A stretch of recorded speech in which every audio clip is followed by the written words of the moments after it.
what's up? The Garv here. And can you believe it? On July 11th, 2009, the UFC turns 100 years old.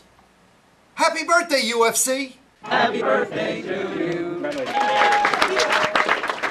And to celebrate this momentous occasion, the UFC is putting on a spectacular fight card. I want to talk about a few of the fights. First up, Jon Bones Jones versus Jake O'Brien. Now, I happen to know Johnny Bones very well. Ladies and gentlemen, I give you Johnny Bones, a.k.a.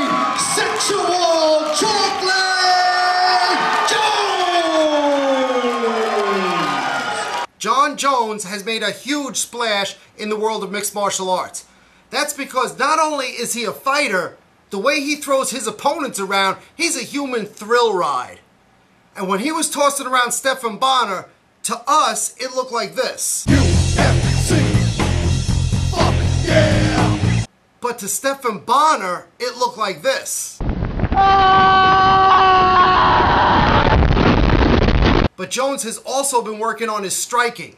And I know that Jake O'Brien is going to want to take him down and do a little ground and pound, but Jones is going to have none of it. I'm looking for Jones by KO. UFC, fuck yeah! Jim Miller versus Mac Danzig.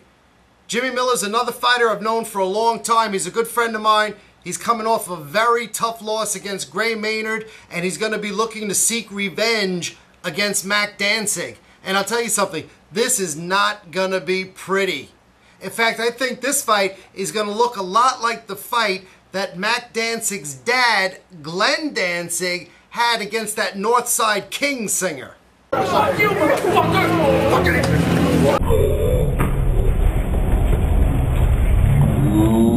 You couldn't really hear it on the tape, but do you know what Glenn Danzig was saying when he was on the ground? He was saying, "Mother, don't let your children walk my way, mother."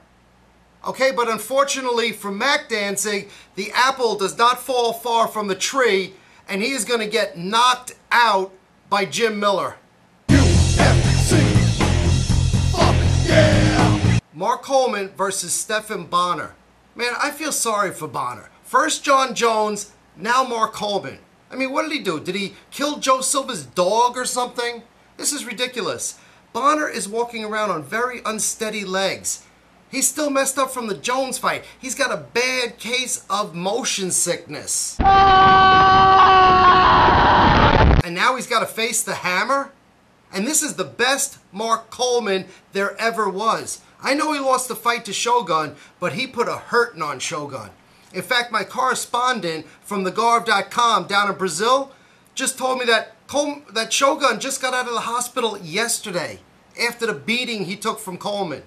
And now Coleman's going to deliver an even worse beating to Stephan Bonnar. He's going to ride Bonnar like a giant banana. UFC, fuck yeah! Sexy Yama versus Alan Belcher. Yes, I called him Sexy Yama. There's no point in even calling this guy by his real name anymore. Once that battle station sex wagon started rolling, there's been no stopping it. And now it's coming to the United States. It's coming to the UFC. This is a huge deal. Akiyama is a K1 and Dream superstar. Can't wait to see him in the octagon. I know a lot of his fans think that not only is he coming to the UFC to win a title, he's coming here to the United States to save the economy. UFC, fuck yeah! Akiyama is fighting Alan Belcher. Belcher is a very well-rounded, very dangerous opponent. And he also happens to have one of the all-time worst tattoos in UFC history. It's supposed to be of Johnny Cash, but I'll tell you something. Johnny Cash would shoot a man in Reno just for having that tattoo. It's not a tribute, it's an abomination.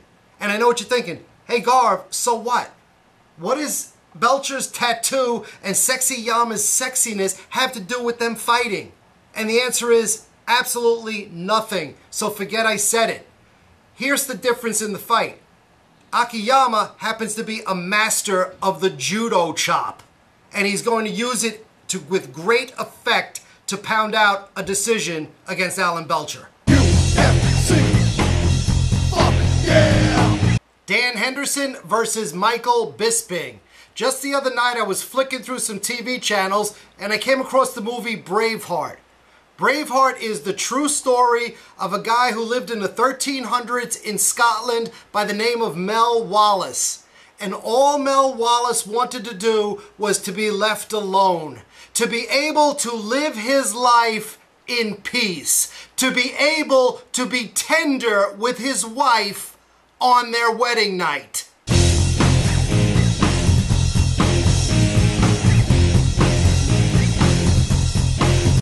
But that wasn't good enough for the Brits. Oh no, the Brits had to go into Scotland and they killed Mel Wallace's wife. Then they captured Mel Wallace. They beat Mel Wallace. They tortured Mel Wallace.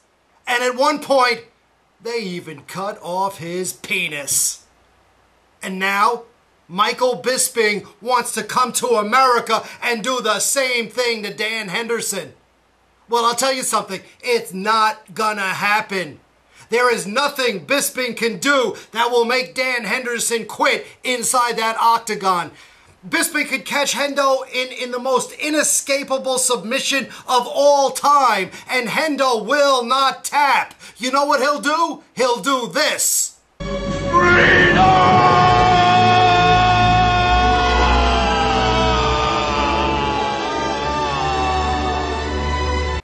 That's right, Dan Henderson wins this fight, and he wins it by Americana.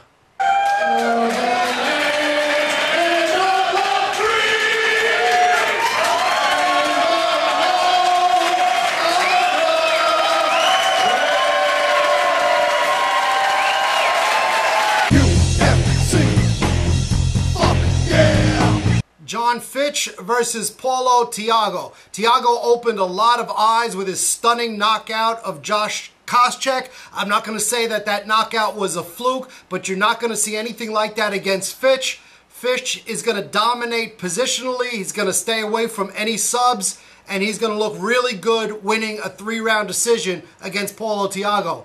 And basically, that's all I'm going to be saying about this fight because there's really nothing funny about the fight. So let's fast forward.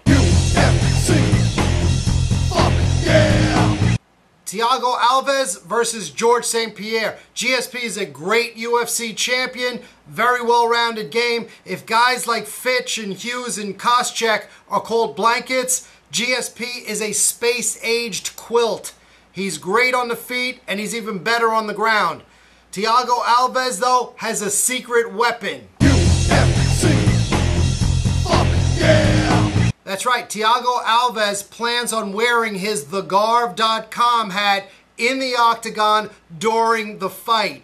And Mr. Miyagi will be the first one to tell you about that hat. If wear right, no can defense. So Thiago has lobbied UFC President Dana White to wear it.